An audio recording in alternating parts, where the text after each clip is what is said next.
ਮਨ ਬੁੱਧ ਮੰਨੈ ਸਗਲ ਭਵਨ ਕੀ ਸੁਧ, ਮੰਨੈ ਮੋਹ ਚੋਟਾ ਨਾ ਖਾਏ, ਮੰਨੈ ਜਮ ਕੈ ਸਾਥ ਨ ਜਾਏ। ਐਸਾ ਨਾਮ ਨਿਰੰਜਨ ਹੋਏ, ਜੇ ਕੋ ਮਨ ਜਾਣੈ ਮਨ ਕੋਏ। ਐਸਾ ਨਾਮ ਨਿਰੰਜਨ ਹੋਏ, ਜੇ ਕੋ ਮਨ ਜਾਣੈ ਮਨ ਕੋਏ। ਪਰਮ ਸਨਮਾਨਯੋਗ ਜੁਗੋ ਜੁਗ ਅਟਲ ਚਬਰ ਛਤਰ ਤਖਤ ਦੇ ਮਾਲਕ ਸਾਹਿਬ ਸ੍ਰੀ ਗੁਰੂ ਗ੍ਰੰਥ ਸਾਹਿਬ ਮਹਾਰਾਜ ਜੀ ਦੀ ਪਾਵਨ ਗੋਦ ਵਿੱਚ ਸੁਭਾਏਮਾਨ ਜੁੜ ਬੈਠੇ ਗੁਰਮੁਖ ਪਿਆਰੇ ਗੁਰੂ ਸਵਾਰੇ ਸਤ ਸੰਗੀ ਜਨੋ, ਵਡਭਾਗੇ ਹੋ ਸਾਹਿਬਾਂ ਦੀ ਪਾਵਨ ਗੋਦ ਵਿੱਚ ਜੁੜ ਬੈਠ ਕਰਕੇ ਅੰਮ੍ਰਿਤਮਈ ਪਾਵਨ ਬਾਣੀ ਆਸਾ ਕੀ ਵਾਰ ਦਾ ਕੀਰਤਨ ਸ਼ਰਵਣ ਕਰ ਰਹੇ ਸੀ ਤੇ ਆਪਣੇ ਜੀਵਨ ਦੀਆਂ ਅਮੋਲਕ ਘੜੀਆਂ ਨੂੰ ਸਫਲ ਕਰਨ ਦਾ ਯਤਨ ਕਰ ਰਹੇ ਸੀ। ਜਪ ਬਾਣੀ ਦੀ ਲੜੀਵਾਰ ਜੋ ਕਥਾ ਵਿਚਾਰ ਚੱਲ ਰਹੀ ਹੈ, ਉਸ ਵਿੱਚੋਂ ਆਪ ਜੀ ਨੇ 13ਵੀਂ ਪੌੜੀ ਦੇ ਪਾਠ ਨੂੰ ਸ਼ਰਵਣ ਕੀਤਾ ਹੈ। ਤਿਸ ਦੀ ਵਿਚਾਰ ਦੇ ਨਾਲ ਆਪਾਂ ਜੁੜਨਾ ਹੈ। ਆਓ ਵਿਚਾਰਾਂ ਦੀ ਅਰੰਭਤਾ ਤੋਂ ਪਹਿਲਾਂ ਲਵਾਈਏ ਗੁਰੂ ਚਰਨਾਂ ਦੇ ਵਿੱਚ ਹਾਜ਼ਰੀ। ਗੁਰੂ ਬਖਸ਼ੀ ਫਤਿਹ ਪ੍ਰਵਾਨ ਕਰੋ ਜੀ। ਵਾਹਿਗੁਰੂ ਜੀ ਕਾ ਖਾਲਸਾ, ਵਾਹਿਗੁਰੂ ਜੀ ਕੀ ਫਤਿਹ। ਮੰਨੇ ਦੀਆਂ ਪੌੜੀਆਂ ਦੀ ਵਿਚਾਰ ਚੱਲ ਰਹੀ ਹੈ ਵੀ ਜੇ ਕੋਈ ਗੁਰੂ ਦੀ ਗੱਲ ਨੂੰ ਸੁਣ ਕੇ ਸਮਝ ਕੇ ਮੰਨ ਲਵੇ ਤੇ ਉਹ ਮਾਇਆ ਵਿੱਚ ਰਹਿੰਦਾ ਹੋਇਆ ਮਾਇਆ ਦੀ ਕਾਲਕ ਤੋਂ ਰਹਿਤ ਹੋ ਕਰਕੇ ਰੱਬ ਦਾ ਰੂਪ ਹੋ ਸਕਦਾ ਹੈ, ਰੱਬ ਜੀ ਨੂੰ ਪਾ ਸਕਦਾ ਹੈ, ਸਚਿਆਰ ਬਣ ਸਕਦਾ ਹੈ। ਜੋ ਉਹਦੀ ਮੰਜ਼ਿਲ ਹੈ ਨਾ ਸਚਿਆਰ ਹੋਣਾ, ਉਹ ਉਦੋਂ ਹੀ ਪੂਰਨ ਹੋਣੀ ਹੈ ਜਦੋਂ ਗੁਰੂ ਦੀ ਗੱਲ ਨੂੰ ਸੁਣ ਕੇ ਸਮਝ ਕੇ ਉਹ ਮੰਨਣ ਵਿੱਚ ਲੈ ਕੇ ਆਏਗਾ। ਸੋ ਜੋ ਇਹਨਾਂ ਪੌੜੀਆਂ ਦੀ ਅਖੀਰਲੀਆਂ ਪੰਕਤੀਆਂ ਹਨ, ਐਸਾ ਨਾਮ ਨਿਰੰਜਨ ਹੋਏ, ਜੇ ਕੋ ਮਨ ਜਾਣੇ ਮਨ ਕੋਏ। ਇੱਥੋਂ ਹੀ ਆਪਾਂ ਸਾਰੀਆਂ ਪੌੜੀਆਂ ਦੀ ਵਿਚਾਰ ਲਗਭਗ ਕਰਦੇ ਆ ਰਹੇ ਹਾਂ, ਕਿਉਂਕਿ ਪੌੜੀ ਦੀ ਵਿਆਖਿਆ ਕਰਨੀ ਸੌਖੀ ਹੋ ਜਾਂਦੀ ਹੈ, ਸੁਖੈਨ ਹੋ ਜਾਂਦੀ ਹੈ ਜਦੋਂ ਥੱਲਿਓਂ ਆਪਾਂ ਇਹਨਾਂ ਪੰਕਤੀਆਂ ਨੂੰ ਵਿਚਾਰ ਕਰਕੇ ਜਦੋਂ ਆਪਾਂ ਇਹਨਾਂ ਦੀ ਵਿਚਾਰ ਆਰੰਭ ਕਰਦੇ ਹਾਂ। ਤੇ ਆਪਾਂ ਵਿਚਾਰ ਕੱਲ ਕੀਤੀ ਸੀ ਕਿ ਐਸਾ ਨਾਮ ਨਿਰੰਜਨ ਹੋਏ, ਜੇ ਕੋ ਮਨ ਜਾਣੇ ਮਨ ਕੋਏ। ਕਿ ਅਕਾਲ ਪੁਰਖ ਵਾਹਿਗੁਰੂ ਜੀ ਦਾ ਨਾਮ ਜੋ ਮਾਇਆ ਦੀ ਕਾਲਕ ਤੋਂ ਰਹਿਤ ਹੈ, ਜੇ ਉਹ ਮਨ ਵਿੱਚ ਕਿਤੇ ਵਸ ਜਾਏ, ਕਿਤੇ ਮਨ ਵਿੱਚ ਟਿਕ ਜਾਏ, ਤੇ ਕਹਿੰਦੇ ਨੇ ਮਨੁੱਖ ਵੀ ਮਾਇਆ ਦੀ ਕਾਲਕ ਤੋਂ ਰਹਿਤ ਹੋ ਸਕਦਾ ਹੈ। ਮਨੁੱਖ ਵੀ ਪਰਿਵਾਰ ਵਿੱਚ ਰਹਿ ਕੇ ਪਰਿਵਾਰ ਦੀਆਂ ਜ਼ਿੰਮੇਵਾਰੀਆਂ ਨਿਭਾਉਂਦਿਆਂ ਹੋਇਆਂ ਰੱਬ ਦਾ ਰੂਪ ਹੋ ਸਕਦਾ ਹੈ। ਹੁਣ ਪਹਿਲੀ ਜਿਹੜੀ ਪੌੜੀ ਸੀ ਨਾ, 12ਵੀਂ ਜਿਹੜੀ ਪੌੜੀ ਸੀ, ਉਹਦੇ ਵਿੱਚ ਮੰਨੇ ਸ਼ਬਦ ਆਇਆ। ਮੰਨੇ ਕੀ ਗਤ ਕਹੀ ਨਾ ਜਾਏ, ਵੀ ਜਿੰਨੇ ਮੰਨ ਲਿਆ ਵਾ, ਜਿੰਨੇ ਅਕਾਲ ਪੁਰਖ ਵਾਹਿਗੁਰੂ ਜੀ ਦੇ ਗੁਣਾਂ ਨੂੰ ਧਾਰਨ ਕਰ ਲਿਆ, ਗੁਰੂ ਦੀ ਸਿੱਖਿਆ ਨੂੰ ਸਮਝ ਕੇ ਸੁਣ ਕੇ ਆਪਣੇ ਜੀਵਨ ਵਿੱਚ ਲਾਗੂ ਕਰ ਲਿਆ ਉਪਦੇਸ਼ ਨੂੰ, ਉਹਦੀ ਅਵਸਥਾ ਬਿਆਨ ਨਹੀਂ ਕੀਤੀ ਜਾ ਸਕਦੀ।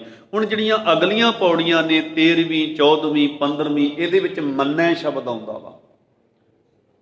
ਜੇ ਮੰਨ ਲਵੇ, ਇਹਦੇ ਵਿੱਚ ਜੇ ਸ਼ਬਦ ਆ ਰਿਹਾ ਵਾ ਵੀ ਜੇ ਕਿਤੇ ਤੂੰ ਮੰਨ ਲਵੇਂ, ਜੇ ਕਿਤੇ ਤੂੰ ਗੁਰੂ ਦੇ ਗਿਆਨ ਨੂੰ, ਗੁਰੂ ਦੀ ਸਿੱਖਿਆ ਨੂੰ ਧਾਰਨ ਕਰਕੇ ਉਸ ਮੁਤਾਬਕ ਜ਼ਿੰਦਗੀ ਜਿਉਣੀ ਆਰੰਭ ਕਰ ਦੇਵੇ, ਫਿਰ ਤੇਰੇ ਜੀਵਨ ਵਿੱਚ ਕੀ ਕੁਝ ਤਬਦੀਲ ਹੋ ਸਕਦਾ ਵਾ, ਤੇਰਾ ਜੀਵਨ ਕਿਹੋ ਜਿਹਾ ਬਣ ਸਕਦਾ ਵਾ, ਕਿਵੇਂ ਖੂਬਸੂਰਤ ਹੋ ਸਕਦਾ ਵਾ। ਤੇ ਉਹਦੀ ਵਿਆਖਿਆ ਗੁਰੂ ਪਾਤਸ਼ਾਹ ਜੀ ਅੱਗੇ ਕਰ ਰਹੇ ਨੇ। ਕਹਿੰਦੇ ਮੰਨੇ ਸੁਰਤ ਹੋਵੈ ਮਨ ਬੁੱਧ, ਵੀ ਜੇ ਕੋਈ ਮੰਨ ਲਵੇ, ਜੇ ਕੋਈ ਗੁਰੂ ਦੇ ਗਿਆਨ ਨੂੰ, ਗੁਰੂ ਦੀ ਸਿੱਖਿਆ ਨੂੰ ਸਮਝ ਕੇ, ਸੁਣ ਕੇ ਆਪਣੇ ਜੀਵਨ ਵਿੱਚ ਵਸਾ ਲਵੇ, ਉਹਦੀ ਸੁਰਤ ਉੱਚੀ ਹੋ ਜਾਂਦੀ ਆ ਤੇ ਉਹਦਾ ਮਨ ਜਿਹੜਾ ਹੈ ਉਹ ਜਾਗ ਜਾਂਦਾ ਹੈ, ਵਿਸ਼ੇ ਵਿਕਾਰਾਂ ਦੇ ਵੱਲੋਂ, ਹੱਲਿਆਂ ਵੱਲੋਂ ਸੁਚੇਤ ਹੋ ਜਾਂਦਾ ਹੈ। ਜੇ ਵੇਖਿਆ ਜਾਏ, ਅੱਜ ਮਨੁੱਖ ਤਨ ਕਰਕੇ ਤੇ ਜਾਗ ਰਿਹਾ ਹੈ, ਪਰ ਮਨ ਕਰਕੇ ਸੁੱਤਾ ਹੋਇਆ ਹੈ। ਗੁਰੂ ਪਾਤਸ਼ਾਹ ਜੀ ਇਸ ਮਾਇਆ ਦੇ ਵਿੱਚ ਸੁੱਤੇ ਹੋਏ ਮਨ ਨੂੰ ਜਗਾਉਣ ਦਾ ਆਪਣੀ ਬਾਣੀ ਦੇ ਰਾਹੀਂ ਯਤਨ ਕਰਦੇ ਆ। ਤਨ ਕਰਕੇ ਕੋਈ 7 ਘੰਟੇ ਸੌਂਦਾ ਵਾ, ਕੋਈ 8 ਘੰਟੇ ਸੌਂਦਾ ਵਾ। ਤਨ ਕਰਕੇ ਮਨੁੱਖ ਆਪਣੀ ਨੀਂਦ ਪੂਰੀ ਕਰਕੇ ਉੱਠ ਜਾਂਦਾ ਵਾ, ਪਰ ਮਨ ਕਰਕੇ ਜੇ ਵੇਖਿਆ ਜਾਏ, ਮਨੁੱਖ ਸੁੱਤਾ ਹੋਇਆ ਵਾ। ਸੁਰਤ ਕਰਕੇ ਮਨੁੱਖ ਸੁੱਤਾ ਹੋਇਆ ਵਾ। ਗੁਰੂ ਪਾਤਸ਼ਾਹ ਜੀ ਦੇ ਪਾਵਨ ਬੋਲ ਨੇ ਵੀ ਕਿਆ ਤੂੰ ਸੋਇਆ ਜਾਗ ਇਆਨਾ, ਤੈ ਜੀਵਨ ਜਗ ਸੱਚ ਕਰ ਜਾਣਾ।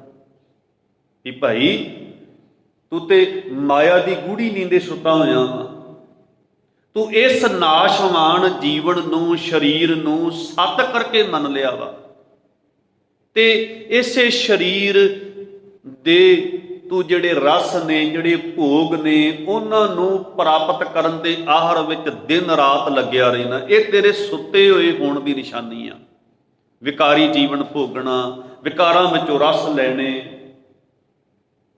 ਤੇ ਕਹਿੰਦੇ ਨੇ ਇਹ ਤੂੰ ਅੰਦਰੋਂ ਸੁੱਤਾ ਹੋਇਆ ਵਾ। ਤੇ ਗੁਰੂ ਪਾਤਸ਼ਾਹ ਜੀ ਹੁਣ ਕਈ ਸ਼ਬਦ ਬਾਣੀ ਵਿੱਚ ਆਉਂਦੇ ਆ ਵੀ ਜਾਗ ਲਿਓ ਰੇ ਮਨਾ ਜਾਗ ਲਿਓ, ਕਹਾਂ ਗਾਫਲ ਸੋਇਆ, ਜੋ ਤਨ ਉਪਜਿਆ ਸਾਂਗੀ ਸੋਭੀ ਸੰਗ ਨ ਹੋਇਆ। ਹੁਣ ਇੱਥੇ ਤਨ ਕਰਕੇ ਸੁੱਤੇ ਹੋਏ ਬੰਦੇ ਨੂੰ ਗੁਰੂ ਜੀ ਇਹ ਸ਼ਬਦ ਪੜ੍ਹ ਕੇ ਨਹੀਂ ਜਗਾ ਰਹੇ, ਇੱਥੇ ਮਨ ਕਰਕੇ ਸੁੱਤੇ ਹੋਏ ਬੰਦੇ ਨੂੰ ਇਹ ਸ਼ਬਦ ਪੜ੍ਹ ਕੇ ਗੁਰੂ ਮਹਾਰਾਜ ਜੀ ਜਗਾਉਣ ਦਾ ਯਤਨ ਕਰ ਰਹੇ ਆ।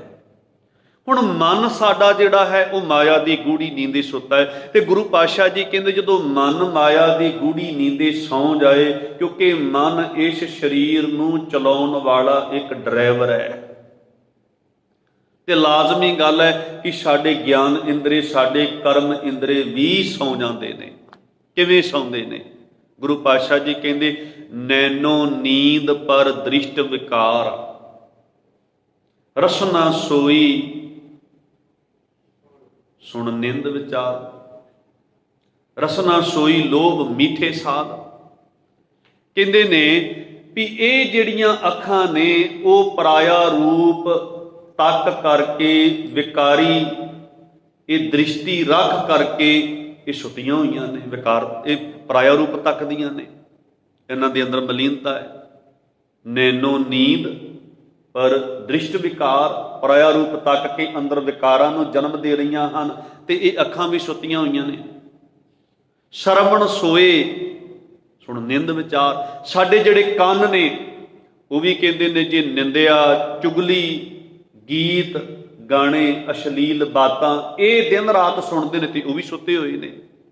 ਰਸਨਾ ਸੋਈ ਲੋਭ ਮੀਠੇ ਸਾਧ, ਜੇ ਰਸਨਾ ਇਹ ਲੋਭ ਵਸ ਹੋ ਕੇ ਮਿੱਠੇ ਪਦਾਰਥਾਂ, ਸਵਾਦਲੇ ਪਦਾਰਥਾਂ ਦੇ ਵਿੱਚ ਖਚਤ ਹੋਈ ਪਈ ਹੈ, ਤੇ ਰਸਨਾ ਵੀ ਸੁੱਤੀ ਹੋਈ ਹੈ।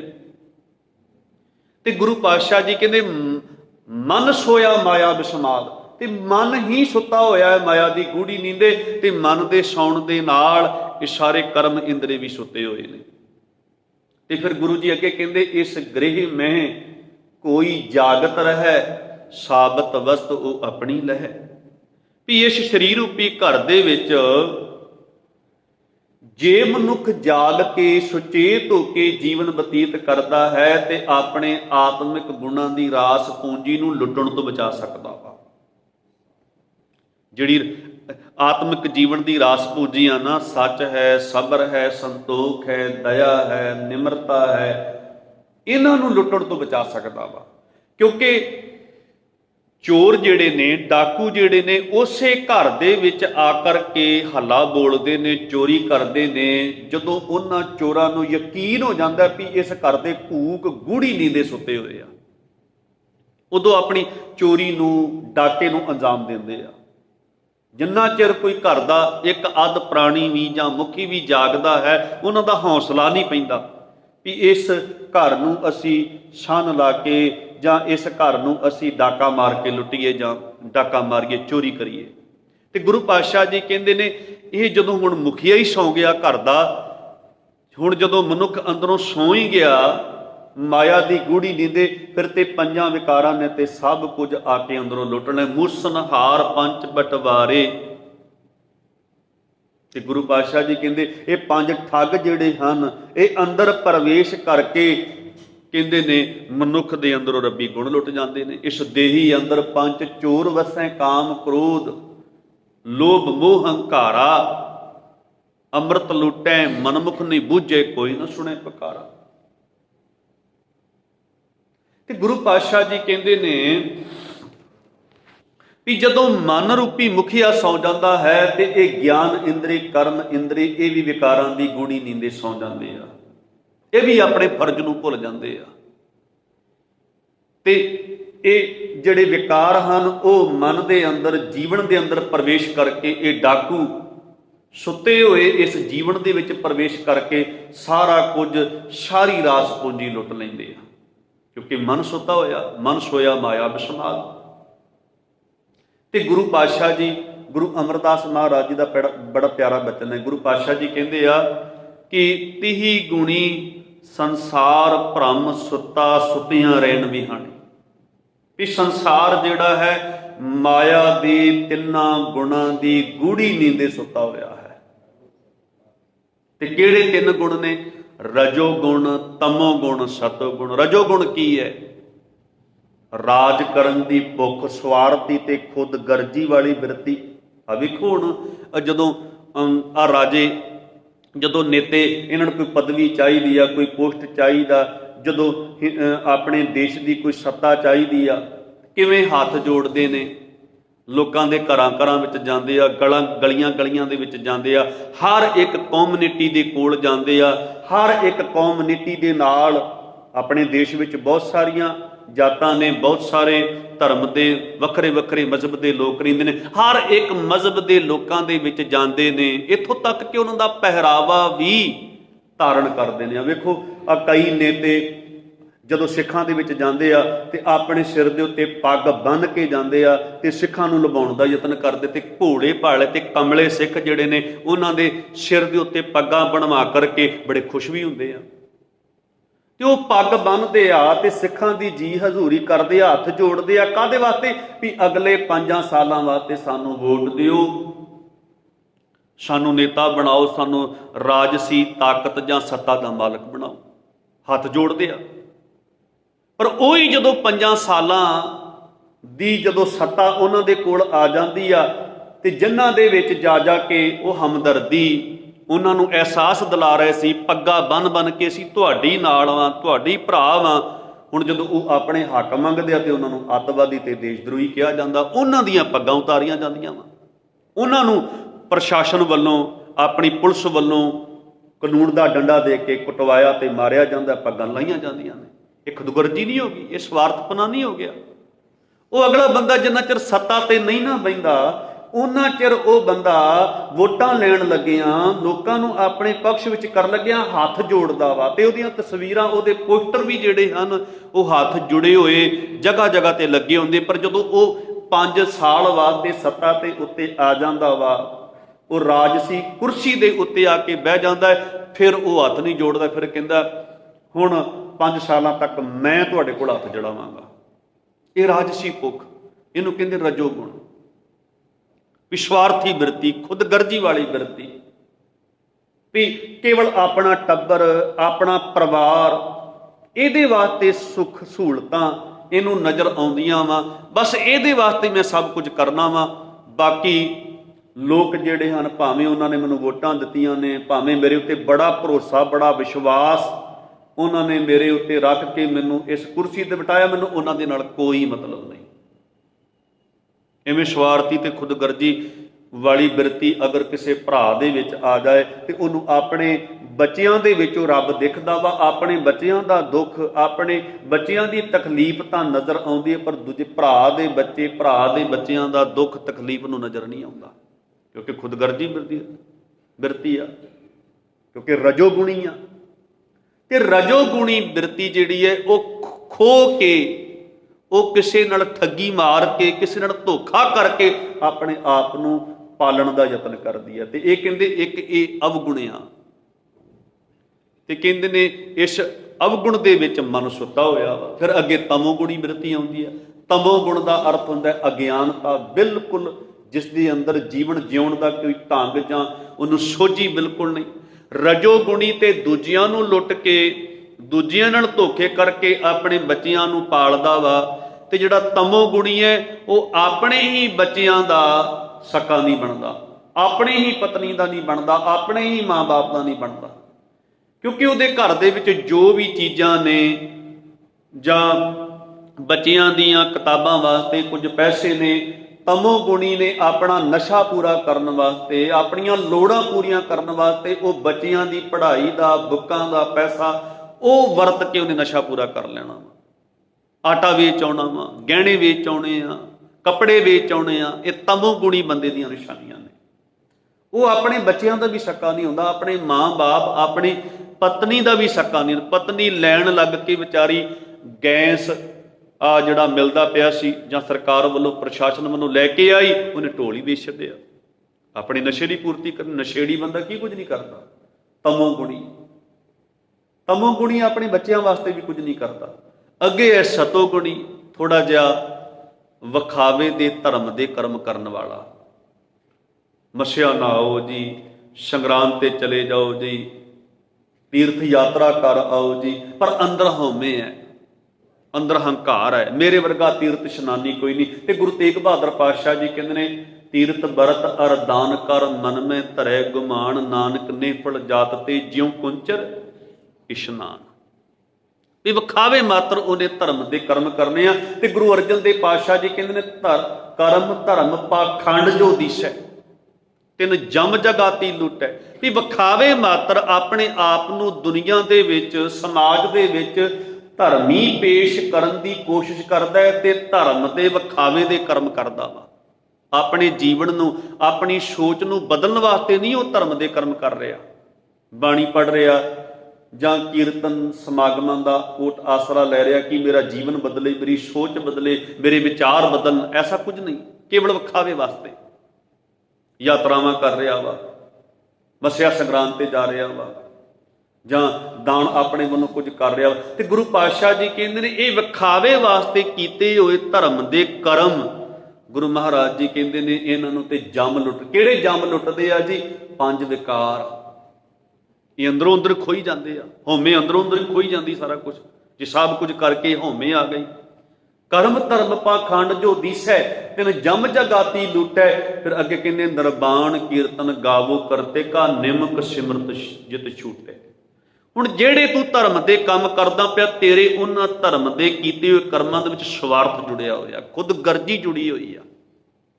ਤੇ ਜਿੱਦਣ ਤੂੰ ਸਵਾਰਥ ਤੋਂ ਉੱਪਰ ਉੱਠ ਕੇ, ਜਿੱਦਣ ਤੂੰ ਖੁਦਗਰਜੀ ਤੋਂ ਉੱਪਰ ਉੱਠ ਕੇ ਕੋਈ ਧਰਮ ਦਾ ਕਰਮ ਕਰੇਗਾ ਨਾ, ਜਾਂ ਆਪਣੀ ਸੋਚ ਨੂੰ, ਆਪਣੇ ਵਿਚਾਰਾਂ ਨੂੰ ਪਵਿੱਤਰ ਕਰਨ ਦੀ ਸੋਚ ਰੱਖ ਕੇ ਜਦੋਂ ਧਰਮ ਦੇ ਵਾਲੇ ਪਾਸੇ ਆਏਗਾ ਨਾ, ਉਦੋਂ ਗੱਲ ਬਣਨੀ ਆ। ਤੇ ਗੁਰੂ ਜੀ ਕਹਿੰਦੇ, ਨਿਰਬਾਣ ਕੀਰਤਨ ਗਾਵੋ ਕਰਤੇ ਕਾ, ਨਿਮਕ ਸਿਮਰਤ ਜਿਤ ਛੂਟੈ। ਸੰਤੋ ਸਾਗਰ ਪਾਰ ਉਤਰੀਐ, ਜੇ ਕੋ ਬਚਨ ਕਮਾਵੇ ਸੰਤਨ ਕਾ, ਸੋ ਗੁਰ ਪ੍ਰਸਾਦੀ ਕਰੀਐ। ਵੀ ਹੇ ਸਤ ਸੰਗੀ ਜਨੋ, ਗੁਰੂ ਰੂਪੀ ਸੰਤ ਦੇ ਬਚਨਾਂ ਨਾਲ ਸਾਂਝ ਪਾ ਕੇ ਆਪਣੇ ਜੀਵਨ ਨੂੰ ਸਫਲ ਕਰਨ ਦਾ ਯਤਨ ਕਰੋ। ਇਸ ਭਵਜਲ ਸਾਗਰ ਤੋਂ ਪਾਰ ਹੋਣ ਦਾ ਯਤਨ ਕਰੋ। ਫਿਰ ਕਹਿੰਦੇ ਨੇ, ਕੂਟ ਤੀਰਥ ਮਜਨ ਇਸ਼ਨਾਨਾ, ਇਸ ਕਲਮੇ ਮੈਲ ਭਰੀਜੇ।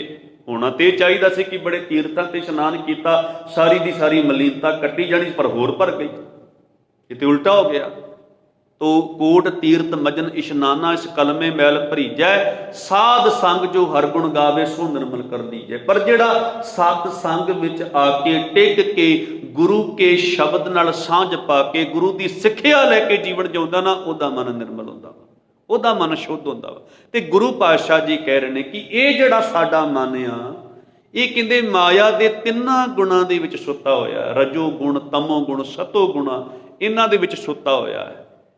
30 ਗੁਣੀ ਸੰਸਾਰ ਭਰਮ ਸੁੱਤਾ, ਸੁੱਤਿਆਂ ਰਹਿਣ ਵਿਆਣੀ, ਗੁਰ ਕਿਰਪਾ ਤੇ ਸੇ ਜਨ ਜਾਗੀ, ਜਿਨ੍ਹਾਂ ਹਰ ਮਨ ਵਸਿਆ ਬੋਲੇ ਅੰਮ੍ਰਿਤ ਬਾਣੀ। ਗੁਰੂ ਦੀ ਕਿਰਪਾ ਦੇ ਪਾਤਰ ਬਣ ਕੇ ਜਿਨ੍ਹਾਂ ਨੇ ਗੁਰੂ ਦੇ ਉਪਦੇਸ਼ ਨੂੰ ਆਪਣੇ ਹਿਰਦੇ ਵਿੱਚ ਵਸਾ ਲਿਆ, ਮਨ ਵਿੱਚ ਟਿਕਾ ਲਿਆ, ਉਹ ਜਾਗ ਜਾਂਦੇ ਆ, ਉਹਨਾਂ ਦਾ ਮਨ ਸੁਚੇਤ ਹੋ ਜਾਂਦਾ ਵਾ। ਜਾਗਣ ਤੋਂ ਭਾਵ ਕੀ ਹੈ? ਸੁਚੇਤ ਹੋਣਾ। ਵਿਕਾਰਾਂ ਦੇ ਹੱਲਿਆਂ ਵੱਲੋਂ ਉਹਨਾਂ ਦਾ ਮਨ ਜਿਹੜਾ ਹੈ ਸੁਚੇਤ ਹੋ ਜਾਂਦਾ ਹੈ, ਬਚਿਆ ਰਹਿੰਦਾ ਹੈ, ਵਿਕਾਰਾਂ ਦਾ ਅਸਰ ਨਹੀਂ ਕਬੂਲਦਾ। ਜਿਹੜਾ ਗੁਰੂ ਪਾਤਸ਼ਾਹ ਜੀ ਕਹਿੰਦੇ ਨੇ ਵੀ ਇਹ ਮਨ ਜਿਹੜਾ ਹੈ ਇਹ ਮਾਇਆ ਦੀ ਗੂੜੀ ਨੀਂਦੇ ਸੁੱਤਾ ਹੋਇਆ ਵਾ। ਜਦੋਂ ਕੋਈ ਗੁਰੂ ਕੇ ਬਚਨਾਂ ਨੂੰ ਸੁਣ ਕੇ ਸਮਝ ਕੇ ਆਪਣੇ ਮਨ ਵਿੱਚ ਵਸਾ ਲੈਂਦਾ ਹੈ, ਮੰਨ ਲੈਂਦਾ ਹੈ, ਮੰਨਣ ਵਿੱਚ ਲੈ ਆਉਂਦਾ ਵਾ, ਗੁਰੂ ਮਹਾਰਾਜ ਜੀ ਕਹਿੰਦੇ ਉਹਦੀ ਸੁਰਤ ਉੱਚੀ ਹੁੰਦੀ ਆ ਤੇ ਉਹਦਾ ਸੁੱਤਾ ਹੋਇਆ ਮਨ ਜਾਗ ਜਾਂਦਾ ਵਾ। ਮੰਨੈ ਸੁਰਤ ਹੋਵੇ ਮਨ ਬੁੱਧ।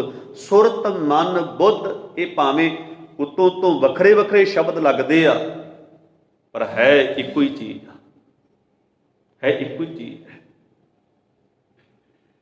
ਹੁਣ ਸੁਰਤ ਉੱਚੀ ਹੋ ਜਾਂਦੀ ਆ, ਮਨ ਜਾਗ ਜਾਂਦਾ ਹੈ, ਮਨ ਸੁਚੇਤ ਹੋ ਜਾਂਦਾ ਹੈ। ਪਹਿਲਾਂ ਮਨ ਨੂੰ ਨਹੀਂ ਸੀ ਪਤਾ ਲੱਗਦਾ ਵੀ ਕਾਮ ਮੇਰੇ ਉੱਤੇ ਹੈਵੀ ਹੋ ਗਿਆ, ਕ੍ਰੋਧ ਮੇਰੇ ਉੱਤੇ ਹੈਵੀ ਹੋ ਗਿਆ, ਮੈਂ ਲੋਭੀ ਬਣ ਗਿਆ, ਮੈਂ ਹੰਕਾਰੀ ਬਣ ਗਿਆ ਵਾਂ, ਮੰਨਣ ਨੂੰ ਤਿਆਰ ਨਹੀਂ ਸੀ ਹੁੰਦਾ। ਪਰ ਹੁਣ ਸੁਚੇਤ ਹੈ ਵੀ ਮੈਂ ਲੋਭ ਵਾਲੇ ਪਾਸੇ ਆਪਣੇ ਮਨ ਨੂੰ ਨਹੀਂ ਜਾਣ ਦੇਣਾ, ਮੈਂ ਕ੍ਰੋਧ ਵਾਲੇ ਪਾਸੇ ਆਪਣੇ ਮਨ ਨੂੰ, ਹਉਮੈ ਹੰਕਾਰ ਵਾਲੇ, ਕਾਮ ਵਾਲੇ ਪਾਸੇ ਆਪਣੇ ਮਨ ਨੂੰ ਨਹੀਂ ਜਾਣ ਦੇਣਾ, ਕਿਉਂਕਿ ਮੇਰੇ ਅੰਦਰ ਗੁਰੂ ਦਾ ਸ਼ਬਦ ਵਸ ਗਿਆ। ਤੇ ਕਹਿੰਦੇ ਨੇ ਮੰਨੈ ਸੁਰਤ ਹੋਵੇ ਮਨ ਬੁੱਧ, ਅੱਗੇ ਕਹਿੰਦੇ ਮੰਨੈ ਸਗਲ ਭਵਨ ਕੀ ਸੁਧ। ਹੁਣ ਉਹਨੂੰ ਸਾਰਿਆਂ ਭਵਨਾਂ ਦੇ ਵਿੱਚੋਂ ਇੱਕ ਅਕਾਲ ਪੁਰਖ ਵਸਦਾ ਵਾ, ਇਹਦੀ ਸੋਝੀ ਹੋ ਗਈ, ਇਹ ਪ੍ਰਤੀਤ ਹੋ ਗਿਆ ਵੀ ਉਹ ਅਕਾਲ ਪੁਰਖ ਵਾਹਿਗੁਰੂ ਜੀ ਮੇਰੇ ਅੰਦਰ ਵੀ ਵਸਦਾ ਵਾ ਤੇ ਸਾਰਿਆਂ ਦੇ ਅੰਦਰ ਵਸਦਾ ਵਾ। ਹੁਣ ਜਦੋਂ ਮਨੁੱਖ ਨੂੰ ਅਕਾਲ ਪੁਰਖ ਵਾਹਿਗੁਰੂ ਜੀ ਸਾਰਿਆਂ ਦੇ ਅੰਦਰੋਂ ਵਸਦਾ ਦਿਖਾਈ ਦੇਣ ਲੱਗ ਪਵੇ, ਹਾਜ਼ਰ ਨਾਜ਼ਰ ਦਿਖਾਈ ਦੇਣ ਲੱਗ ਪਵੇ, ਤੇ ਮਨੁੱਖ ਫਿਰ ਕਿਹਦੇ ਨਾਲ ਧੋਖਾ ਕਰੇਗਾ, ਕਿਹਦੇ ਨਾਲ ਮਾੜਾ ਸਲੂਕ ਕਰੇਗਾ, ਮਾੜਾ ਵਿਵਹਾਰ ਕਰੇਗਾ। ਹੁਣ ਰੋਜ਼ਾਨਾ ਦਰਾਣੀ ਤੇ ਜਠਾਣੀ ਦਾ ਝਗੜਾ ਘਰ ਵਿੱਚ ਹੁੰਦਾ ਸੀ। ਹੁਣ ਦਰਾਣੀ ਜਿਹੜੀ ਹੈ ਉਹ ਗੁਰੂ ਘਰ ਵਿੱਚ ਆ ਕਰਕੇ ਗੁਰੂ ਦਾ ਸ਼ਬਦ ਸੁਣ ਗਈ, ਅਵਲ ਅੱਲਾ ਨੂਰ ਪਾਇਆ ਕੁਦਰਤ ਕੇ ਸਭ ਬੰਦੇ ਏਕ ਨੂਰ ਤੇ ਸਭ ਜਗ ਉਪਜਿਆ ਕੌਣ ਭਲੇ ਕੋ ਮੰਦੇ। ਮੈਂ ਤੇ ਆਪਣੀ ਜਠਾਣੀ ਨੂੰ ਬੜਾ ਬੁਰਾ ਸਮਝਦੀ ਸੀ, ਪਰ ਉਹਦੇ ਅੰਦਰ ਵੀ ਉਹੀ ਜੋਤ ਹੈ, ਉਹੀ ਅੱਲਾ ਦਾ ਨੂਰ ਹੈ ਤੇ ਮੇਰੇ ਅੰਦਰ ਵੀ ਉਸੇ ਅੱਲਾ ਦਾ ਨੂਰ ਹੈ। ਬੁਰਾ ਤੇ ਭਲਾ ਕੋਈ ਹੈ ਹੀ ਨਹੀਂ, ਸਾਰੇ ਅੱਲਾ ਦੀ ਸੰਤਾਨ ਨੇ। ਜਾਂ ਇਹ ਸੁਣ ਗਈ ਵਿਸਰ ਗਈ ਸਭ ਤਾਤ ਪਰਾਈ, ਜਬ ਤੇ ਸਾਧ ਸੰਗਤ ਮੋਹਿ ਪਾਈ, ਨਾ ਕੋ ਬੈਰੀ ਨਹੀਂ ਬੇਗਾਨਾ। ਅੱਗੇ ਭਰਾ ਨੂੰ ਭਰਾ ਵੈਰੀ ਸਮਝੀ ਬੈਠਾ ਸੀ। ਅੱਗੇ ਦਰਾਣੀ ਜਠਾਣੀ ਇੱਕ ਦੂਜੇ ਦੀ ਵੈਰੀ ਤੇ ਦੁਸ਼ਮਣ ਬਣੀਆਂ ਹੋਈਆਂ ਸਨ, ਪਰ ਜਦੋਂ ਇਹ ਸ਼ਬਦ ਸੁਣੇ, ਸਮਝੇ, ਮੰਨਣ ਵਿੱਚ ਲੈ ਕੇ ਆਂਦੇ ਤੇ ਉਹਨਾਂ ਦੇ ਘਰ ਦੇ ਝਗੜੇ ਕਲੇਸ਼ ਖਤਮ ਹੋ ਗਏ, ਵਿਤਕਰੇ ਖਤਮ ਹੋ ਗਏ। ਕਿ ਨਹੀਂ ਭੈਣੇ, ਤੇਰੇ ਅੰਦਰ ਵੀ ਉਹੀ ਜੋਤ ਹੈ, ਮੇਰੇ ਅੰਦਰ ਵੀ ਉਹੀ ਜੋਤ ਹੈ, ਆਪਾਂ ਇੱਕੋ ਪਿਤਾ ਇੱਕੋ ਮਾਲਕ ਦੀਆਂ ਧੀਆਂ ਵਾਂ। ਕਿਉਂ ਆਪਾਂ ਘਰ ਵਿੱਚ ਕਲੇਸ਼ ਪਾਈਏ ਨਿੱਕੇ ਨਿੱਕੀਆਂ ਗੱਲਾਂ ਵਾਸਤੇ? ਕਿਉਂ ਆਪਾਂ ਲੜੀਏ ਝਗੜੀਏ? ਭਾਈ ਕਨ੍ਹਈਆ ਜੀ ਵਰਗਿਆਂ ਨੇ ਮੰਨ ਲਿਆ ਸੀ ਇਹਨਾਂ ਚੀਜ਼ਾਂ ਨੂੰ, ਇਹਨਾਂ ਸਿਧਾਂਤਾਂ ਨੂੰ, ਤੇ ਦੁਸ਼ਮਣ ਵੀ ਨਜ਼ਰ ਨਾ ਆਇਆ ਜਿਹੜਾ ਤਲਵਾਰ ਫੜ ਕੇ ਖੜਗ ਫੜ ਕੇ ਸਿੱਖਾਂ ਨੂੰ ਵੱਢਣ ਵਾਸਤੇ ਆਇਆ ਸੀ, ਫੱਟੜ ਹੋ ਕੇ ਪਿਆ ਸੀ, ਉਹਨੂੰ ਵੀ ਪਾਣੀ ਪਿਲਾਈ ਜਾਂਦੇ ਸਨ। ਸੋ ਇਹ ਅਵਸਥਾ ਬਣ ਜਾਂਦੀ ਹੈ, ਕਹਿੰਦੇ ਮੰਨੈ ਸਗਲ ਭਵਨ ਕੀ ਸੁਧ। ਜਦੋਂ ਸਾਰਿਆਂ ਦੇ ਵਿੱਚੋਂ ਮਾਲਕ ਵਸਦਾ ਪ੍ਰਤੀਤ ਹੋਏਗਾ ਨਾ, ਫਿਰ ਬੰਦਾ ਭਰੂਣ ਹੱਥਿਆ ਵੀ ਨਹੀਂ ਕਰੇਗਾ, ਫਿਰ ਇਹ ਵੀ ਸੋਚ ਨਹੀਂ ਰੱਖੇਗਾ ਜੋ ਮੇਰੇ ਘਰ ਦੇ ਵਿੱਚ ਅਗਲਾ ਜੀਵ ਆ ਰਿਹਾ ਵਾ, ਭਾਵੇਂ ਉਹ ਬੱਚੀ ਹੈ, ਧੀ ਹੈ, ਭਾਵੇਂ ਉਹ ਬੱਚਾ ਹੈ, ਮੈਨੂੰ ਪ੍ਰਵਾਨ, ਮੈਨੂੰ ਕਬੂਲ। ਅੱਜ ਤੇ ਇਹ ਹਾਲਤ ਬਣੀ ਹੈ, ਚੈੱਕ ਕੀਤਾ ਜਾਂਦਾ ਹੈ ਧੀ ਹੈ ਕਿ ਪੁੱਤਰ ਹੈ। ਜੇ ਤੇ ਪੁੱਤਰ ਆਇਆ ਫਿਰ ਤੇ ਅਸੀਂ ਵਧਾਈਆਂ ਵੀ ਦਿਆਂਗੇ, ਫਿਰ ਤੇ ਰੱਖ ਲਵਾਂਗੇ। ਜੇ ਧੀ ਹੋਈ ਤੇ ਅੰਦਰੇ ਹੀ ਉਹਦੇ ਛੋਟੇ ਛੋਟੇ ਟੁਕੜੇ ਕਰਕੇ ਉਹਨੂੰ ਅੰਦਰ ਹੀ ਖਤਮ ਕਰ ਦੇਣਾ। ਅੱਜ ਪੁੱਤਰਾਂ ਦੀਆਂ ਲਾਲਸਾਂ ਪੁੱਤਰਾਂ ਦੇ ਵਾਸਤੇ ਬੰਦਾ ਪਤਾ ਨਹੀਂ ਕਿੰਨੀਆਂ ਕੁ ਧੀਆਂ ਨੂੰ ਮਾਂ ਦੀ, ਆਪਣੀ ਪਤਨੀ ਦੀ ਕੁੱਖ ਦੇ ਵਿੱਚ ਹੀ ਮਾਰ ਦਿੰਦਾ ਵਾ। ਹੁਣ ਬੰਦਾ ਆਖੇ ਮੈਂ ਜੀ ਕੋਈ ਜੀਵਨ ਵਿੱਚ ਪਾਪ ਹੀ ਨਹੀਂ ਕੀਤਾ, ਸਭ ਤੋਂ ਵੱਡਾ ਪਾਪ ਤੇ ਤੂੰ ਇਹ ਕੀਤਾ। ਲੜਕੇ ਨੂੰ ਲਿਆਉਣ ਦੇ ਲਾਲਚ ਵਿੱਚ, ਚੱਕਰ ਵਿੱਚ ਤੂੰ ਆਪਣੀ ਪਤਨੀ ਦੀ ਕੁੱਖ ਦੇ ਵਿੱਚੋਂ ਕਈ ਵਾਰ ਧੀਆਂ ਦਾ ਕਤਲ ਕਰਵਾਇਆ ਹੈ। ਤੈਨੂੰ ਉਹਦੇ ਵਿੱਚੋਂ ਉਹ ਪਲਦੀ ਹੋਈ ਜੋਤ ਨਜ਼ਰ ਨਹੀਂ ਆਈ, ਤੈਨੂੰ ਮਾਸੂਮ ਰੱਬ ਦਾ ਜੀਵ ਨਜ਼ਰ ਨਹੀਂ ਆਇਆ। ਤੇ ਗੁਰੂ ਪਾਤਸ਼ਾਹ ਜੀ ਕਹਿੰਦੇ ਜਦੋਂ ਕੋਈ ਇਸ ਗੱਲ ਨੂੰ ਮੰਨ ਲੈਂਦਾ ਵਾ ਤੇ ਕਹਿੰਦੇ ਨੇ ਉਹਨੂੰ ਸਾਰਿਆਂ ਭਵਨਾਂ ਦੇ ਵਿੱਚੋਂ ਇੱਕੋ ਮਾਲਕ ਦੀ ਜੋਤ ਨਜ਼ਰ ਆ ਜਾਂਦੀ ਆ। ਫਿਰ ਜਦੋਂ ਮਾਲਕ ਦਿਖ ਪੈਂਦਾ ਵਾ ਫਿਰ ਉਹ ਕਿਸੇ ਨਾਲ ਬੁਰਾ ਨਹੀਂ ਕਰਦਾ, ਕਿਸੇ ਨੂੰ ਮਾਰਦਾ ਨਹੀਂ, ਕਿਸੇ ਨੂੰ ਠੱਗੀ ਬੇਈਮਾਨੀ ਨਹੀਂ, ਉਹਦੇ ਨਾਲ ਧੋਖਾ ਨਹੀਂ ਕਰਦਾ, ਇੱਥੋਂ ਤੱਕ ਕਿ ਕਬੂਲ ਤੇ ਕੌੜਾ ਬਚਨ ਵੀ ਨਹੀਂ ਉਹਦੇ ਪ੍ਰਤੀ ਵਰਤਦਾ। ਕਿਉਂ ਨਿਕਟ ਵਜੈ ਸੋ ਬੁਰਾ ਕਿਉਂ ਕਰੇ, ਕਿਉਂ ਬੁਰਾ ਕਰੇ? ਕਿਉਂਕਿ ਉਹਨੂੰ ਉਹਦੇ ਵਿੱਚੋਂ ਮਾਲਕ ਨਜ਼ਰੀ ਆਉਣ ਲੱਗ ਪਿਆ। ਤੇ ਸਤਿਗੁਰ ਸੱਚੇ ਪਾਤਸ਼ਾਹ ਜੀ ਕਹਿੰਦੇ ਮੰਨੇ ਸੁਰਤ ਹੋਵੇ ਮਨ ਬੁੱਧ, ਮੰਨੇ ਸਗਲ ਭਵਨ ਕੀ ਸੁਧ। ਅੱਗੇ ਕਹਿੰਦੇ ਮੰਨੇ ਮੂੰਹ ਚੋਟਾਂ ਨਾ ਖਾਏ। ਹੁਣ ਜਿਹੜਾ ਗੁਰੂ ਦੀ ਗੱਲ ਨੂੰ, ਗੁਰੂ ਦੀ ਸਿੱਖਿਆ ਨੂੰ ਮਨ ਵਿੱਚ ਵਸਾ ਲੈਂਦਾ ਹੈ, ਮੰਨ ਲੈਂਦਾ, ਜੇ ਮੰਨ ਲਵੇ ਤੇ ਕਹਿੰਦੇ ਨੇ ਉਹਨੂੰ ਚੋਟਾਂ ਨਹੀਂ ਖਾਣੀਆਂ ਪੈਂਦੀਆਂ ਆਪਣੇ ਮੂੰਹ ਤੇ। ਹੁਣ ਚੋਟਾਂ ਕੌਣ ਮਾਰਦਾ ਵਾ? ਵਿਕਾਰਾਂ ਦੇ ਕਾਰਨ ਮਨੁੱਖ ਨੂੰ ਚੋਟਾਂ ਸੱਟ ਸਹਾਰਨੀ ਪੈਂਦੀ ਹੈ, ਚੋਟਾਂ ਸਹਾਰਨੀਆਂ ਪੈਂਦੀਆਂ ਨੇ। ਕਿਵੇਂ? ਬੰਦੇ ਨੇ ਲਾਲਚ ਵਸ ਹੋ ਕੇ ਚੋਰੀ ਕੀਤੀ, ਚੋਰੀ ਕਰਦਾ ਪਕੜਿਆ ਗਿਆ, ਹੁਣ ਉਹਦੇ ਮੂੰਹ ਤੇ ਵੀ ਪੈ ਰਹੀਆਂ, ਉਹਦੇ ਲੱਕ ਤੇ ਵੀ ਪੈ ਰਹੀਆਂ, ਉਹਦੇ ਲੱਤਾਂ ਤੇ ਵੀ ਪੈ ਰਹੀਆਂ। ਬੰਦਾ ਕਾਮ ਦੇ ਅਧੀਨ ਹੋ ਕੇ ਗਲਤ ਜਗ੍ਹਾ ਹੱਥ ਪਾ ਬੈਠਾ, ਫੜਿਆ ਗਿਆ।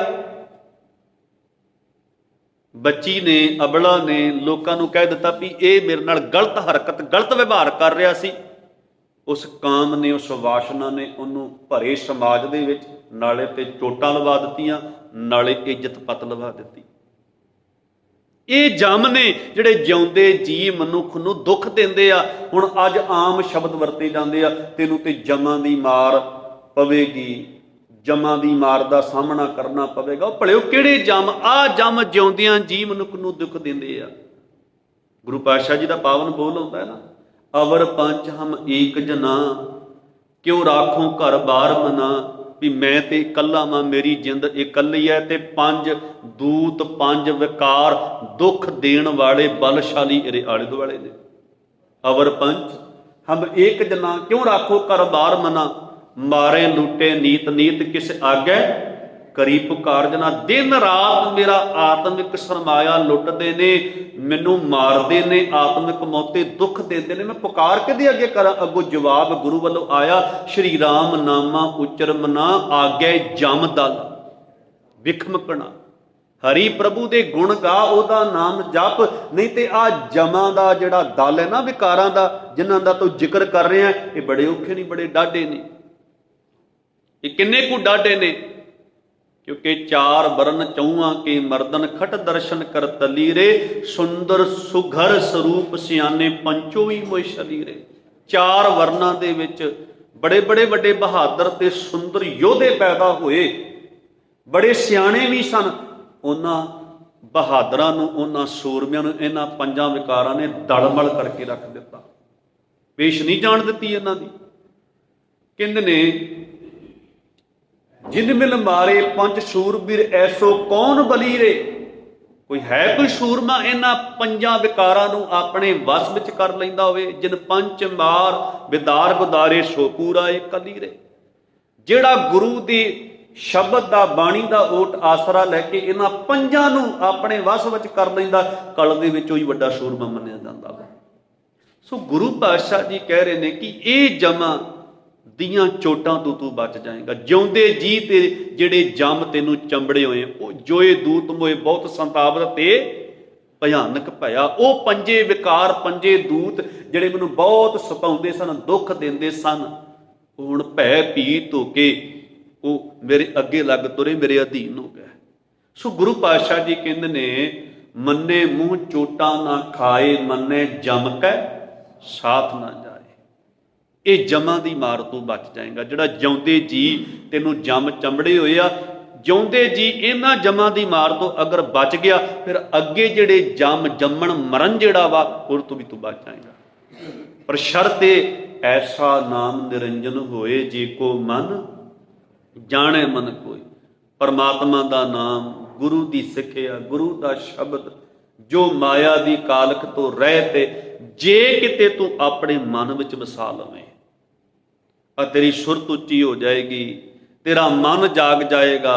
ਜਦੋਂ ਮਨ ਜਾਗ ਗਿਆ, ਸੁਰਤ ਉੱਚੀ ਹੋ ਗਈ, ਤੇਰੀ ਜ਼ਿੰਦਗੀ ਬੜੀ ਖੂਬਸੂਰਤ ਹੋ ਜਾਣੀ ਆ, ਤੇਰਾ ਆਚਰਣ ਬੜਾ ਉੱਚਾ ਸੁੱਚਾ ਹੋ ਜਾਣਾ ਵਾ, ਤੇਰੇ ਕਰਮ ਬੜੇ ਨਿਰਮਲ ਹੋ ਜਾਣੇ ਆ, ਤੇਰਾ ਜੀਵਨ ਬੜਾ ਪਿਆਰਾ, ਦੇਵਤਿਆਂ ਵਾਲੀ ਬਿਰਤੀ ਦਾ ਮਾਲਕ ਤੂੰ ਬਣ ਜਾਏਗਾ। ਪਰ ਸ਼ਰਤ ਇਹ ਹੈ ਕਿ ਤੇ ਜੇ ਕਿਤੇ ਤੂੰ ਮੰਨ ਲਵੇਂ ਗੁਰੂ ਦੀ ਸਿੱਖਿਆ, ਗੁਰੂ ਦਾ ਕਹਿਣਾ, ਗੁਰੂ ਦਾ ਉਪਦੇਸ਼ ਮਨ ਵਿੱਚ ਟਿਕਾ ਲਵੇਂ, ਉਦੋਂ ਗੱਲ ਬਣਨੀ ਹੈ। ਐਸਾ ਨਾਮ ਨਿਰੰਜਨ ਹੋਏ ਜੇ ਕੋ ਮਨ ਜਾਣੇ ਮਨ ਕੋਈ। ਜੇ ਮਨ ਵਿੱਚ ਕੋਈ ਵਸਾ ਲਵੇ, ਟਿਕਾ ਲਵੇ, ਤੇ ਫਿਰ ਜੋ ਉੱਪਰ ਪੰਕਤੀਆਂ ਦੀ ਆਪਾਂ ਵਿਆਖਿਆ ਕਰਕੇ ਆਏ ਹਾਂ, ਉਹ ਜੀਵਨ, ਉਹੋ ਜਿਹਾ ਜੀਵਨ ਪ੍ਰਾਪਤ ਹੁੰਦਾ ਵਾ। ਖੂਬਸੂਰਤ ਜੀਵਨ, ਸੁੰਦਰ ਜੀਵਨ, ਜਿਸ ਜੀਵਨ ਨੂੰ ਵੇਖ ਕੇ, ਜਿਹਦੇ ਕਰਮਾਂ ਨੂੰ ਵੇਖ ਕੇ ਕਹਿ ਸਕਣ ਵਾਕਈ ਗੁਰੂ ਨਾਨਕ ਦਾ ਸਿੱਖ ਹੈ ਵੀ ਆਹ ਤੇ ਚੱਲਦਾ ਫਿਰਦਾ ਦੇਵਤਾ ਹੈ ਜੀ। ਕਿਉਂ ਲੋਕਾਂ ਨੂੰ ਕਹਿਣਾ ਪਿਆ ਵੀ ਗੁਰੂ ਨਾਨਕ ਨੇ ਤੇ ਆਪਣੇ ਘਰ ਦੇ ਵਿੱਚ ਹੀ ਦੇਵਤੇ ਪੈਦਾ ਕੀਤੇ ਆ। ਬਲਿਹਾਰੀ ਗੁਰੇ ਆਪਣੇ ਦਿਵਹਾੜੀ ਸਦਵਾਰ ਜਿਨ ਮਾਨਸ ਦੇ ਦੇਵਤੇ ਕੀਏ